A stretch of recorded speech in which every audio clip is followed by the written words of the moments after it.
of my Ruby app. It's called Moonology.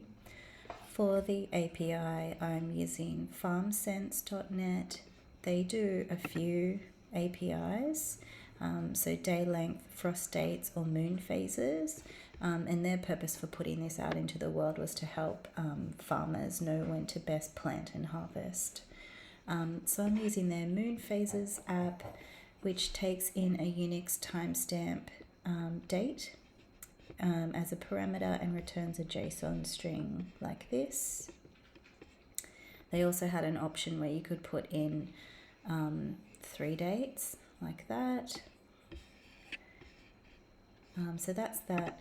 The output of the API looks like this. So this is the Unix timestamp, and it's got the other information here.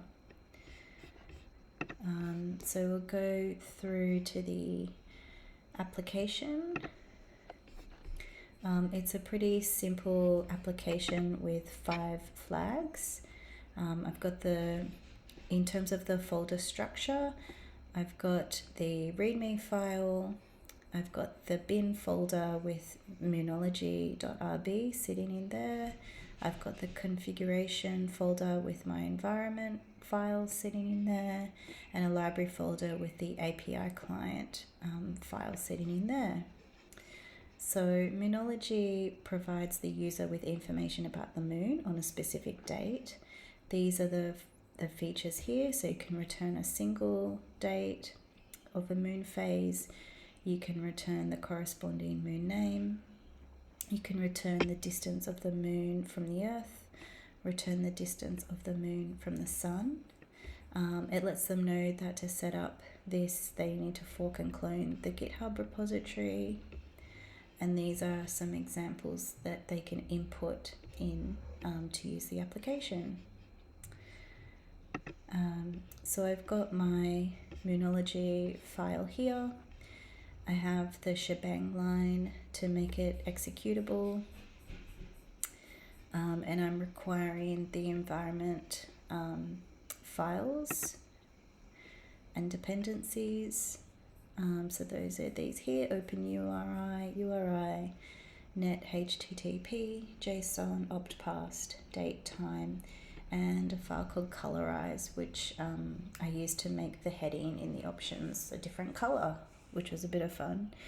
And then requiring also the API client file linking that. So I'll go through this now. So there are the options here using the option parser. So as I said, single, name, distance, sun distance, and help. And then they all have date as a required option.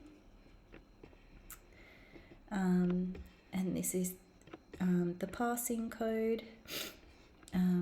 So every option has, if you run that option, for example, single, you cannot also run the other options, distance, name, sun distance. It throws up an invalid argument. And it also says if there is no date input there, then you get a missing argument error. Otherwise, if all is there, it makes this call to the API class using the date option. So just going in here, the class is API client, and it's get moon phase, passing in a date string. And then I had to convert it into Unix time. So that is date time using parse, taking in the date string that the user has input into the terminal, and then converting it here with .toTime.toI to make it into Unix format. This actually took me some time to figure out the exact syntax that it would convert the date to the Unix timestamp. As I was testing, I had been using the same date, and I thought it was all working, but I realized that the API was returning me the same Unix date no matter what I was inputting in the terminal. So I had to amend how I converted the date. And at first I was using just date.parse and then some other things. I Googled many things and many things did not work. And this was the syntax that worked for it. So when I had that, I could then proceed to passing it into the URI. So I pass in the Unix time there, and then it begins the call to the API, and it passes it into JSON format if it's a success. Otherwise, if it's not, it passes this error. So that's the call there. The other challenge I had with this project was getting in to access the right key value pair. So I found that the API returned a combination of an array with some hashes and then also some arrays. And so it took quite a bit of investigation for me to find the right syntax also to get in. So I'm getting in via the array here. And I had much longer code, but I ended up simplifying it, and that worked the best. Even with Moon, I'm not able to use this syntax because of the brackets around the Moon name, the array brackets. So yeah, this was also a challenging part I found in making the project. So each option has a call to a version of the API client class and brings back different information depending on the flag that it's sitting within. So those are those flags there. These are the rescue options. So invalid argument, invalid option, and missing argument. And that's really all about the code there. So we'll go to the terminal.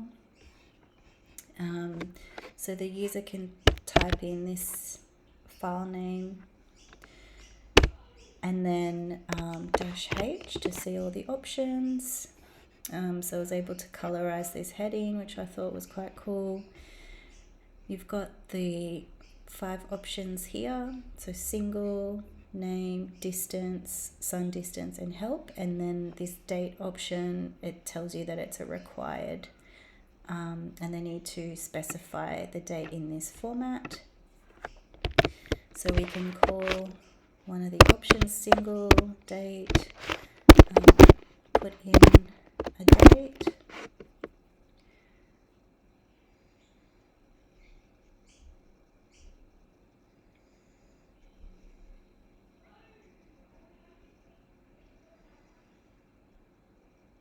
It's taking a little while, but there it is, moon before Yule. The moon phase is waning gibbous, so that's the phase and that's the name of the moon. You can do the name, which is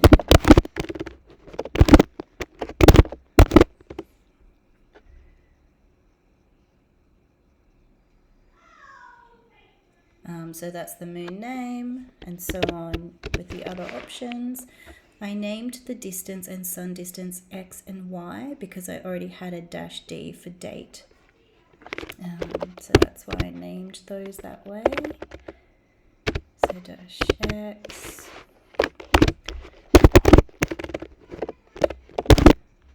-12, -21. And so that's the distance to the Earth, and so on with the other options. If you don't put in the date, so say we just put in -S, -D, you get this missing argument, and it tells you to run help for details. If you put in too many flags at once,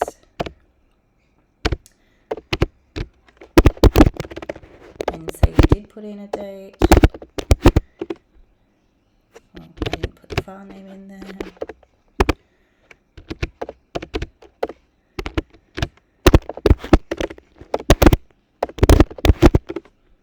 You get an invalid argument, so that it tells you that those options can't go with single date option. And to run Moonology for more details. So that's the application. Thanks for watching.